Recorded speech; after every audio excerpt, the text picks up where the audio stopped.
बाजे भट्टराई बाजेले किन नेपाल बन्द गर्नुभयो गिरिजा बाजेले असाध्यै दुःख दिएर हो कि क्या हो मर्दा उजौ तिमी तिमी मर्दा उजौ तिमी मैले के गरेको छु र तिमीको आँखामा छाताले हिर्काएर पट्ट फुटाइदिनु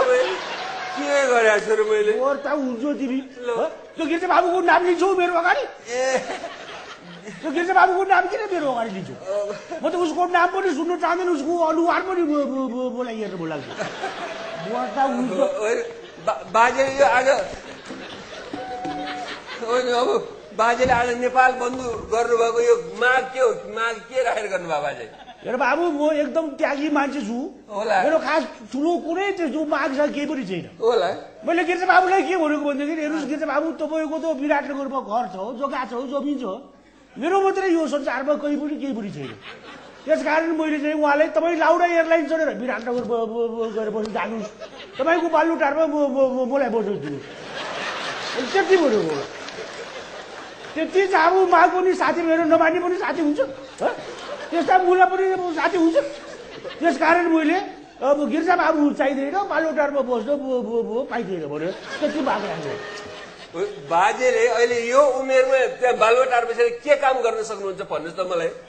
बाबु म बालुटारमा बसेर म केही पनि गर्न सक्दिनँ अनि अब कसैले पनि बालुटारमा बसेर कसैले पनि केही पनि काम गर्न सक्दैन न गिरिजा बाबुले गर्न सक्छ न मैले गर्न सक्छु हेर बाबु म त बालुटारमा बसेर के गर्छु भनेदेखि म महाभारत पढ्छु अब श्रीकृष्ण लीला पढ्छु एउटा राम्रो च्वाक परेको स्वास्नी बिहा गर्छु म बस्छु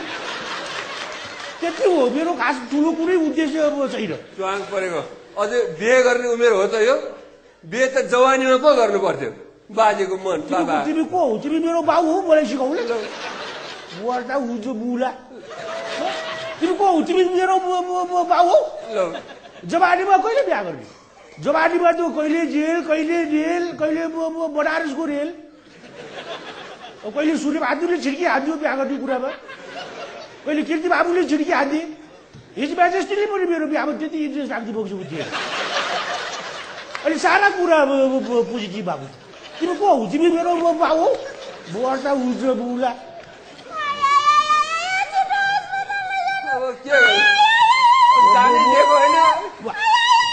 आफै भुँडी बोक्छु आफै चिच्याउँछौ आफै भुँडी बोक्छु आफै चिच्याउँछौ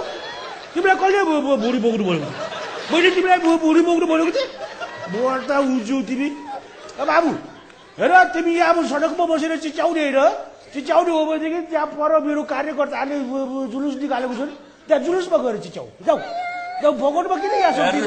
त्यस्ता जुलुसमा गएर त अब छुट्टिएर पनि कराउँदैन बुझ्नुभयो 46 सालमा पनि बाजेले जुलुसमा गएर करौ प्रजातन्त्र ल्याउनु पर्छ भनेर भन्नुभयो प्रजातन्त्र आयो भने के हुन्छ भन्दा प्रजातन्त्र आयो भने गरिबको दिन आउँछ भनेर भन्नुभयो ल भन्नुभयो हो कि ल भन्नुहोस् त मलाई यहाँ त्यो गणेश बाजीले भन्नुभयो तिमी गणेश बाजीले भन्नुभयो